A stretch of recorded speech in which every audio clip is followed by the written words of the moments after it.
So it was a round one and done. Game 7 at the Vault, Saturday night between the Bolts and Buds. In the greatest zero-sum binary blood sport competition on the planet, it's called the Stanley Cup Playoffs. And here to recap the results is Bar Down TSN reporter Eric Kirk. Eric, good morning. Morning, George. How are you? I'm okay, believe it or not. So let's do some forensics and analytics. Why not? The way I saw it, the game, they neutralized Stamkos and Kucherov and Hedman, but not Nick Paul.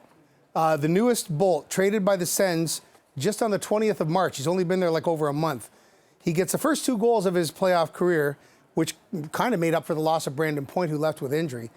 Did the staff overlook him, or was this just a once-in-a-lifetime thing? Nick Paul's been phenomenal for the Lightning all series. He hasn't been on the stat sheet phenomenal, but he's been doing the intangibles the entire series for the Lightning. And you can tell that the Lightning really put a lot of value into their third line at the deadline. They went out, they traded their third-round pick, they got Nick Paul, they solidified the line. They traded the 2 first-round picks for Brandon Hagel to cement the second line. So they really got their depth figured out at the deadline there. And I just think the Leafs did such a good job shutting down the stars on the Lightning, but you can't stop everyone, unfortunately. So given performance and considering the competition, given that, the back-to-back Stanley Cup champs are playing, the early consensus out there, in Leaf Nation seems to be that this core four has earned another shot, right? But here's the thing, right? Matthews and others are going to see contracts expire in just over a year and a bit. You got to ask yourself, I guess, what do these guys want? Did they want to stay in Toronto, or do they want to win a cup elsewhere?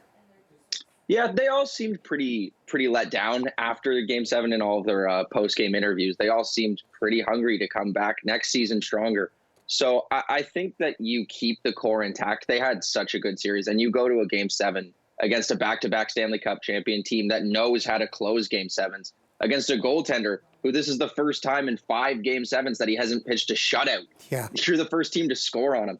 It's a tough game, and it's a tough outcome, especially for a team who hasn't gotten through since 2004. But I just think you ran into a Goliath this time, and it's so hard to say blow up the team, blow up this. If anything, you really focus on defense in the offseason, and you really shore up that defensive 6, and you make sure your goaltending's fine with Jack Campbell being a free agent. So that's where you really look. I don't think any of the core 4-5 players really get shaken up this offseason. Coach Keefe post-game put it really well, I thought. He said, we earned respect, but we're not in the respect business. We're in the winning business, and we got to find a way to win. Yeah, it is zero-sum, right? It's win or go home. That's the kind of league it is. Is his job safe? I wouldn't say it's safe, but when you watched Sheldon Keefe in Game 6 and 7, he did a phenomenal job with matchups, putting players out on the ice at the right times. He played Matthews more throughout the series. You saw once they got out of the penalty box in the series, Matthews really got onto the ice for 20-plus minutes a night. So I think Keefe did a solid job with game planning. It's just luck of the bounces. And Matthews said it about 100 times in his post-game interview. It's a game of inches, and they hit a post. They hit Vasilevsky's knob of his stick a few times. They're this close multiple times. They scored a goal that got called back because of interference. Pick, right. So I think it's hard to can Sheldon Keefe after a series that was so close. I've seconds left while I got you here. So we've got the Battle of Florida, the Battle of Alberta. Usually I don't care about hockey once the Leafs show up, but I'm going to be watching a lot of this because I think these matchups are great. Who do you think's got the book to win this thing, the whole thing? The whole thing, Tampa's got the experience, but I really like Colorado in the West. They look so good. They've got the stars, they've got the depth, they've got the goaltending, and they're due. They're so due to break through. So I really have got my eyes on Colorado. And they got the cadre, too. They do. Eric Kirk, TSN Bar Down, thanks very much. Hope we can do this again soon. For sure. Thanks, George. Well, she might not be a household name just yet, but her star is very much on the rise. Brampton's very own Haviah Mighty made Canadian music history on Sunday night by becoming the first woman, the first female to win a Juno for Best Rap Album of the Year for her mixtape, Stock Exchange. And Haviah joins us live now on CP24 Breakfast. Haviah, congratulations on making history. Your performance of So-So and Protest before you won the award, so electric. But you say that the best moment for you of winning that Juno Award was being there with your mother right beside you in the audience. Oh, absolutely. I I couldn't be happier to be able to share that moment with her and to have, to see how excited she was to see that win for me, but for all of us, really. Yeah, and are you still on cloud 9? Did you expect to win? How are you feeling now? No, I didn't expect to win. I think these sorts of things are tough because the competition is always so talented, and the other artists, I respect all of their music, their catalogs. So definitely did not think it was a win. But yeah, I'm definitely on cloud 9 and just taking towards making new music. Yeah, and Haviah, this was for your album, or I should say your mixtape, Stock Exchange, and you kind of have a special differentiation or intention behind when you call something a mixtape versus an album. So can you walk us through that? Yeah, Stock Exchange was just not initially intended to be a body of work. I started to curate it at the top of the pandemic pretty much, and I couldn't fathom doing a body of work in that time without being able to market it and travel and play shows, which is my bread and butter. So I just intended to make singles, but it was releasing these singles and seeing how the reception of the singles digitally was shifting value of self. That actually became the theme ultimately of Stock Exchange. Right, it's very interesting. I love how that you break down why you called it Stock Exchange, because it explores these ideas, as you say, around perceived value, got you thinking about Stock Exchange, parallels between the way it flows, the constant rising and falling of a people's worth, and it's all digital these days. Now, Haviah, you won the 2019 Polaris Music Prize, and you say that really jump-started your career. You got guaranteed a lot of shows, a lot of opportunities. Do you see winning this Juno Award also giving your career a big boost? Yeah, I think so. I mean, I hope so. I know that the Polaris is an amazing accolade, and the Junos is also an amazing, highly recognized accolade for musicians here in this country. I just can't wait to see what opportunities I'm afforded post this win, but I'm very grateful. Yeah. And Haviah, I need to ask you about, your reaction to the recent mass shooting in Buffalo. The Black community, not just in Buffalo, but here in community, have been voicing their grief, their call to action. What's your reaction? I actually just heard about it last night with the busy weekend, and, deeply disturbed and very disgusted, by what I'm seeing, but unfortunately not surprised. We've seen this before countless times, and it is something that does inspire my music is the fact that we continue to fight this fight, and we seem to be making no progress every time we feel, 2 steps ahead. It's 8 steps back when something like this happens. I'm speechless. I don't have suggestions for what we can do. I'm just so disturbed, and it reminds me that the work that we're doing, there's so much more that needs to be done. There's so much more conversations that need to be had, legislations that need to be changed, acknowledgement on a hierarchy and societal level that hasn't happened yet. Yeah, it certainly feels like history is repeating itself. Haviah, I want to end on a brighter note. You've got a lot of things coming up. You've got the Rolling Loud, that's the largest hip-hop music festival that you're performing at, coming in September. And then you're on tour with Arkells as well, opening for their cross-country tour. So tell us about that. How are you feeling about it? Very, very excited. Yes, Rolling Loud is going to be a great one. And touring with the Arkells has already been many, many great ones. But we have many more shows coming in the summer, and the rally in the summer. That will be the big one in Hamilton. I'm very excited about that. And of course, I have a lot of other shows as well, playing festivals like Field Trip and I believe Lake Town Shakedown in BC. We're actually flying all over. So this is the summer, if you haven't seen Haviah Mighty play live, to come out and enjoy this at a show. Yeah, absolutely, because Stock Exchange was made during the pandemic and everything was just kind of digital reactions. So looking forward to more of your music. And once again, huge congratulations, Haviah Mighty, first female to win Best Rap Album of the Year at the Junos. Thanks so much for joining us. Take care. Thank you. Take care. All right, well, you may have seen a growing number of posts about sea moss in your social media feeds lately. It's a type of algae and seaweed that's been harvested for 14,000 years, but its popularity is now on the rise as it claims of versatility as a food or perhaps even a superfood. Narissa Karakic is the founder of World Moss and joins us live now on CP24 Breakfast. Narissa, good to have you with us this morning. So let's talk about sea moss, because your company is the leading one in Canada providing raw sea moss. Why is it so beneficial to people, and who should be taking it?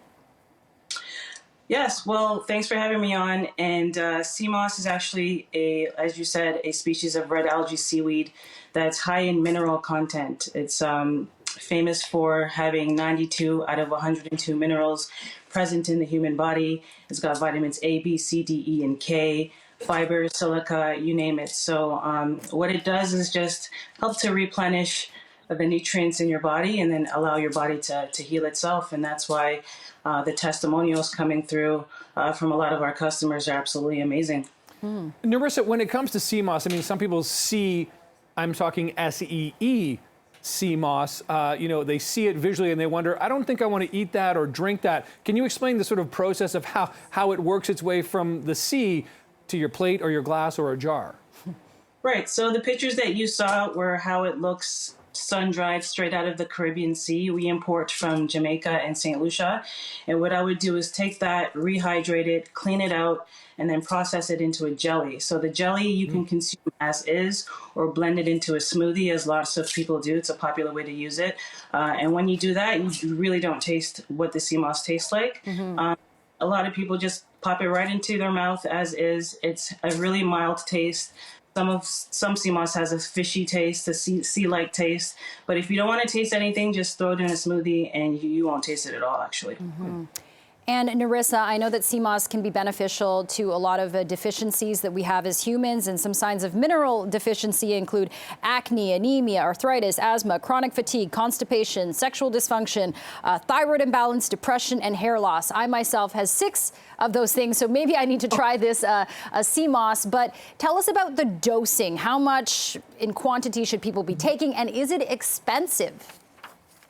Right, so our most economical gel is about $40, and on a tablespoon and a half a day dose, that'll last you about 3 weeks. So when you think of all of the benefits that you'd be, experiencing from that, it's really a pretty good investment. Narissa, is there some sort of like scientific background? Like, when you talk about the minerals, you talk about the benefits, you talk about what you can do to sort of treat various conditions. What's the sort of medical field or sort of scientific field say about sea moss? Well, it's still quite new. The research is being done. There are some studies out there that show, the particular minerals in sea moss and the phytonutrients, what they can actually do. But it's still a new area, and I expect a lot of new publications to be coming out. And Narissa, before we let you go, you're one of 3 Toronto-based women that's part of this competition called Canada's Total Mom Pitch, and there's a lot of money involved from Scotiabank. So can you tell us about this competition, how you're involved, and what you hope to do with the money if you get it? Right. So I'm a part of a program that Foodpreneur Lab puts on that helps businesses like mine scale. And they, put me in touch with the Total Mom Pitch application. And I just I sent in a 1-minute pitch. I made the top 100, sent a 2-minute pitch and made the top 5. So, looking forward to my final pitch on May 30th and coming away with $30,000 in grand prizes. Okay, hey, Narissa, good luck with that. Thanks for joining us today and sort of educating us on sea moss. It's something a lot of us perhaps haven't thought much about, but now we know much more about it. Appreciate the time today and good luck. Very cool. Thank you. Absolutely. Thank you very much. You can find us at shop.worldmoss.com. Okay. All right, take care. Safe Boating Awareness Week for anyone planning to cruise on the water this summer. Sounds like fun, and we'll hand it over to Gian Lee right now, who's live at the Harbourfront ahead of the May long weekend. There's some fun on the water to be had, G, but safety needs to be top of mind. Oh, absolutely, Nick and Jen. Safety first, right? That's what we always say. A beautiful shot here down by Lake Ontario. And we're here not to be the fun police, but we want people to be safe out on the water. So joining me now is OBP Carrie Schmidt. Hey. We get to finally meet in person. So this is a really important topic, right? Because we don't want to take the fun away, but we need to practice safety. It's so many people are losing their lives needlessly. The fact that only 4 people of the 59 people who were killed in the last 2 years were wearing a life jacket tells me how important it is to have one on. I'm wearing one right now. We have different varieties as well. The first and foremost, wear a life jacket. Make sure it's properly sized for you as well. Now, I have a self-inflating life jacket that is amazing. You don't even realize you're wearing it, but then you have regular jackets, PFDs, and life jackets. Some of them will naturally keep your head above water, your airway open in case you go overboard and you're unconscious. But in terms of safety equipment as well, we're on a beautiful boat here from Bass Pro, but if you lose power, you lose. This has 2 motors, but if you lose power, you always have to have the ability for navigation with a paddle. Make sure that's in your boat. If you have a gas tank that's internal, you need to have a fire extinguisher, bailing bucket, the kill switch, a throw line, a flashlight that actually works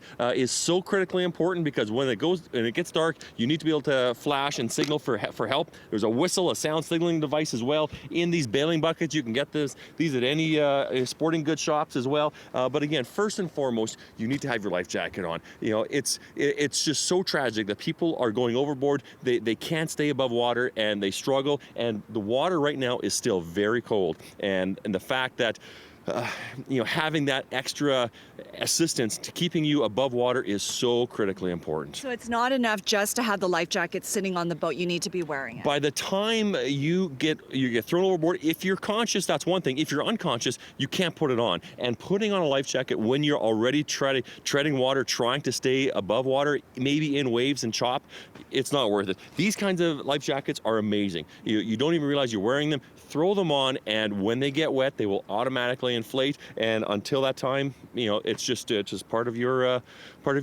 dress for the day. It really doesn't cause any interference. If you're fishing, if you're just out sporting, if you're just leisurely enjoying the water, have something on that will save you in case of an emergency, just like a helmet or a life jacket or a seatbelt. Okay, and it's pretty easy to demonstrate too. I've never done this before, so this is a self-inflating life jacket, right? It's I better hold this just in case, but yeah. So in case it gets wet, it'll automatically inflate. There's also a way to manually inflate it as well, but yeah, it's automatic. Right. It's incredible. So what do? I just pull this? Give it a pull if you need a life jacket. Am I gonna scream? This is gonna be really bad. Ah! Oh, that wasn't too bad. Yeah, Velcro will continue to open up there. There's your self-inflating. You're kind of tight, but now it's nice and tight, and you are going to be above water. And if you're unconscious, it'll naturally upright you, keep your airway open, and keep you alive, and keep your ability to breathe until help arrives. And we have rescue boats right here ready to respond, and we're going to be doing some live demo rescues in a few minutes. Yeah, oh my goodness, Carrie. You know good TV. Listen, that's right. So coming up, we're going to do a rescue simulation. OPP Sergeant Carrie Schmidt, he's actually going to fall into the water, and we're going to do a rescue simulation. Sergeant, you know that a lot of people are going to be out on the water this weekend, so it's really important to talk about safety and how to stay safe out on the water. Joining me now is Sergeant Dave Moffat with the Marine Unit. We talked about how deceiving it is. It might be warm outside, but the water is cold. Absolutely. Right now, especially the Great Lakes do not warm up quickly. And right now we're looking at probably 6 or 7 degrees in the Great Lakes. If you fall overboard for any reason, your chance of survival has dropped drastically. So we are here trying to tell people that protect yourself. The number one thing is always wear a life jacket. Always, always, always wear a life jacket. The number 2 is be prepared with the equipment on board. Yeah. Okay? So we have, we're looking at our gentleman here, the illustrious. Yes. So we've got Sergeant Carrie Schmidt here, who's going to play the role of the drunken fisherman. He is canoeing, and we're going to do a rescue simulation. Now, one thing to note is that Carrie has everything required on board. He has a life jacket, he has a throw line, he has a paddle, he has a whistle, has a flashlight. He has everything he needs to be compliant with laws. However, it is 6 degrees water. Yeah. So why isn't he wearing that life jacket? That is the thing that's going to protect him. The other stuff, great to have. You have to have it by law, but that life jacket is the thing that will save his life. Right. So when a big boat like this comes over to the canoe, and then he accidentally falls over. Whoa, and he's falling over. Sir, are you okay? Can you put that life jacket on? You see the struggle that Carrie has trying to put on that life jacket. So we would now be in a position where we're going, sir, I'm going to throw you a line. Please grab it, okay? Okay, grab hold. Now, as he gets colder, he's Yes. going to lose his dexterity trying to hold on to this line. So we're going to bring him forward and get him out of the water as soon as we can. Okay. Oh my goodness. Good? Yeah, I'm good. Are you going to come over this way? There you go. Actually, let me come a little later. Okay. Okay. Yeah. So, It just goes to show you how you don't have time to put the life jacket on, and something so simple like that, you're going to fall over. And Carrie, oh my goodness, you're such a good sport for this. It's a 30-second rescue, but if I'd be in the water for extended periods of time, help is not going to be that close. Yeah. And I'm going to be struggling. I'm out of breath already. You get that gasp reflex from the cold water. I can't put on my life jacket. I can barely call for help. And if someone sees me, you got to call that one. My boots are filling with water. You know, I become an anchor. I start sinking, and I struggle and struggle. So, yeah, it's not a pleasant situation to be in cold water like this. one thing to remember, G, is that when someone falls in cold water, we have a 1-10-1 principle where you can see how out of breath he was. That's a scary point. If you're in the water and you can't contain that breath, you have 1 minute to control your breathing. After that, you have 10 minutes of active movement. So as he moves, he's going to start losing that ability to kick, to swim. And then you have 1 hour after that to survive. And that is only if you have a life jacket on. Yeah, and the reality is there have been deaths on the water. Yeah, I have my life jacket. It's floating in the water right now. It's not doing me any good. And so, yeah, there's other things you can do to try to keep yourself buoyant with your pants and whatever else. But if you don't have the presence of mind and help is not on the way, and there's even a little bit of swell, no one's going to see you in the water. Okay, you're such a good sport, Carrie Purdue. You must be freezing. Well, it's cold. You know, summer's coming. People are excited to get out in the water. But the fact is, 4 people had their life jackets on of the 59 people who died in the last 2 years. Put your life jacket on. And wear something like this. These inflators are amazing. And Thank you so much for that demonstration. Yeah, it's all about safety first, and it's going to be a busy, long weekend, so we really want to get that message out there that you can have fun, but just make sure you have all the proper equipment on. I'm joined by Sergeant Carrie Smith, Sergeant Dave Moffat, and then from Toronto Police Marine Unit, Constable Kevin Lee, Community Service Officer from Toronto. Yeah, and it really is a partnership here, right? Absolutely. Yeah. Yeah. It's important to realize that it's not the OPP that are doing one thing, Toronto's doing another, Peel's doing another. We all are in the same business of protecting people with water safety, right? And to make sure that people are prepared and send that same message. Yeah, and you know, people forget, even though it's warm outside, the water is cold and it changes your body temperature and everything once you fall in. absolutely. And when the waves come in, the chop comes in, we know how quickly weather can change. And all of a sudden you have whitecaps out there, you can't see a thing. And if you get yourself into trouble, help can be a long time away. We see patrolling officers all the time up and down the water. You don't know what they're doing, but they are ready to respond. And that's why Toronto Police, all the police services, including the OPP, are out there making sure that they are ready to respond in times of emergency, because seconds count. Okay, so we're going to simulate a rescue here. I'm going to go in the water. Perfect. This is what's going to happen. You're having a good time on the boat. Yeah. Usually if I'm on a boat, I'm dancing, Yeah, right? So I'm doing my thing. All right, some and all of a music. sudden, and the music's blaring, and all of a sudden the wave hits, and this is what happens, right? I go, woo! Are you all right? Okay, so now our person is in the water. We have to do a rescue. This is cold water, so All right, hang on as tight. time progresses, I'll G pull you is going to back. stop losing the fine motor skills to grab that line that's been thrown to her. Okay. So she is prepared. She's wearing a wetsuit. She's wearing a dry suit, actually. So she is 100% prepared for the cold water. And that's what we need to one do. leg up. That's what we like to see right now. So we're just trying to pull her on board. Good job. All right, you were. But you know what? Finally, this is what our goal is. good. Someone's fallen in the water, we get it on board, and now you are safe. It's cold, isn't it? Look at that PFD. PFD has done everything for you right there. It's cold. I'm actually a really strong swimmer. I couldn't pull myself up the boat or even come to you. That's what was really scary in that moment. Yeah, and you're wearing a life jacket. Keeps you up out of the water and Yeah. above, so you can call for help, and you're not fighting the whole time, just trying to stay at the surface. But I'm shocked at how out of breath I am. Yeah. Right. And that's something that people don't realize, right? Right. So when you're looking at like this is hypothermic water for sure. And when you jump into really cold water, you get that automatic gas reflex, and that is the reflex that unfortunately people succumb to. They ingest that liter of water, and it's over. So you're protected. You wear a PFD. It's brought you to the surface. Yeah. You now can control your breathing. and now you have 10 minutes of active movement, right? And I'll be honest with you, when I fell in, I wasn't even thinking about grabbing a life jacket. I was too busy just panicking and like trying to stay afloat. And that's something that people forget. That's why you have to wear it. It's got to be on you.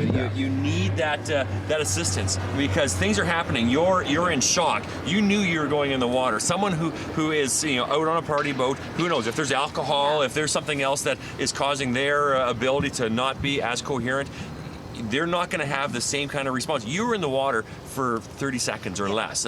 You're catching your breath. You have some active movement. You have some time to call for help. But again, we're out in the big water. It's going to be minutes for sure before help gets there. Okay, that was an eye-opener for me. I've never done anything like that before, so thank you so much for that. We're going to take a break here on CP24 Breakfast. More coming up.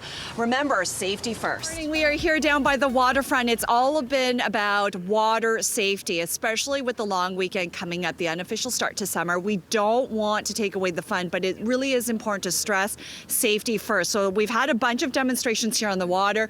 Sergeant Carrie Schmidt, we're going to hone that message back at home.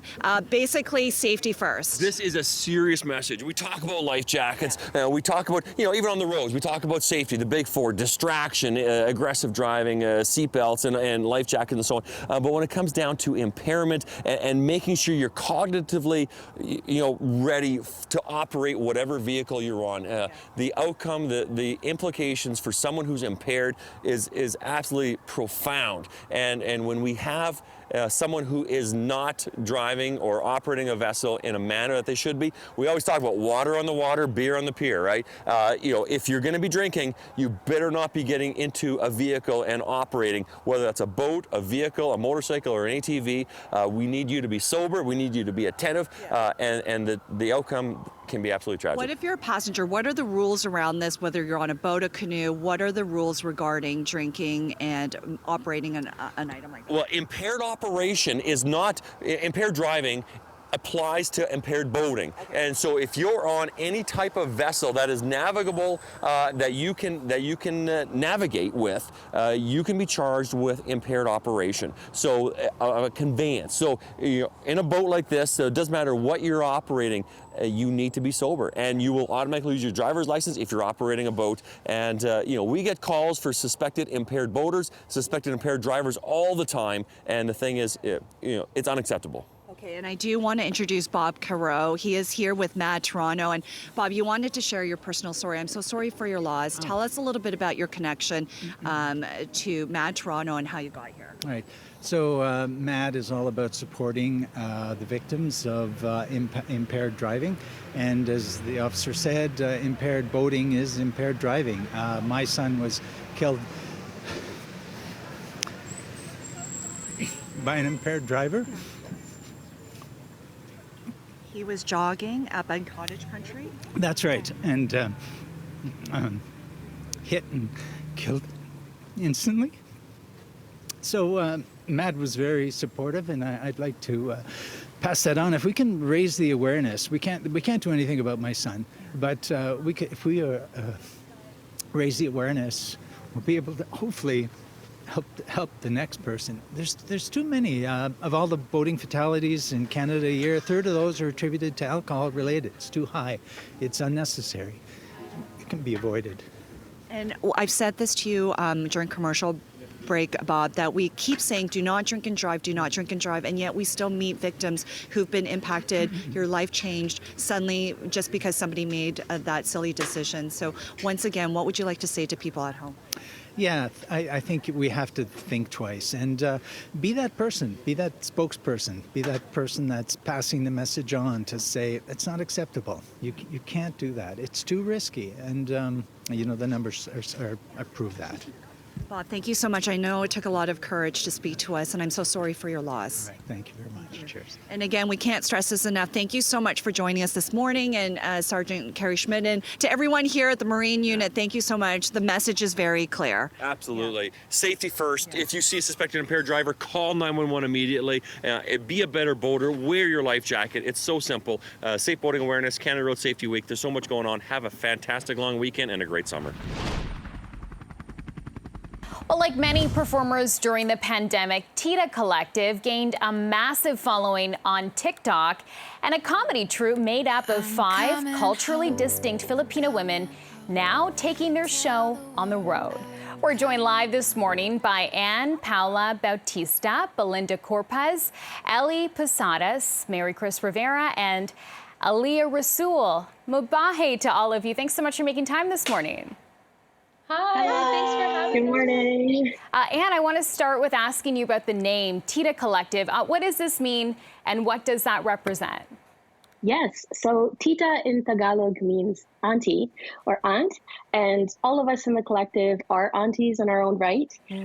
So when we got together about 4 years ago to create art, we all just got together and had a good time, kind of felt like a fam jam, and not only honoring ourselves as aunties, but the women that came before us, our grandmothers, our mothers, our aunties, and that's basically what Tita Collective is all about. So, Belinda, May is Asian Heritage Month. Can you speak to us about how you ladies incorporate stories of cultural identity in this show? Yeah, so the way we do it is we incorporate our stories through song, dance, and most importantly, comedy through the jokes that we heard growing up and from our titas. And so for us, we wanted to highlight our stories and the stories of our community members through these different disciplines to bring joy to our community. Ellie, how do you feel about educating people through art? I think it's really important. I think that people often forget that, during education, it's important to make things accessible and tangible. And I think through comedy, people are able to talk about topics that are often hard to talk about because it sort of breaks the ice in that way. And all of us have really strong artistic backgrounds, and we found that through growth and learning, that was the easiest way for people to connect and the quickest way. And there's something that's really great about capturing art on video and through Instagram and all those things is that it can reach people even past where we are from. We're from Canada, people in the Philippines can see this, people all over the world who are sort of experiencing the same things that we experience. Yeah, I would love to hear more about that. Mary Chris, can you talk about a bit of the response that you've gotten to some of your work? I know as a person of color, someone who also comes from an immigrant family, there's probably a lot for people even outside the Filipino community to relate to. It's been wonderful getting to see the feedback both from our Filipino community and just beyond our community in general. Through some of the different topics we talk about things like queerness and intergenerational trauma and relationships and honestly intergenerational healing in that regard too. There's a lot of different topics that we find not only like you said, not only like our community, but maybe other communities who are also immigrants, who are also part of a diaspora, part of a world where they're feeling like, I'm a hyphenated Canadian, I'm from 2 different places. Getting to see the reaction both in live performances and feeling the audience's energy, and also seeing it through social media and seeing in the comments and the shares that like, hey, I know that story, or I feel that, I understand that. It's been incredibly wonderful to see that, we're not alone in all this. Yeah, Ali, I want to ask you about this transition because, you guys were on TikTok, you've got this podcast, YouTube videos. Can you speak about the transition to live performances? Yeah, we love live. I mean, it's nice to get in the room with people and just sort of share, be in a space where everyone's like, it's a community, right? I think there's a very big tradition in the Philippine community of just gathering. Which we haven't been able to do in the last 2 years, which is why we were so heavily on various platforms. But now that we can gather again, it feels so much better. It feels healing that we can just be in community with each other. And there's something about that, right? Like on the internet, it's so easy to have various differences of opinion and then, be kind of like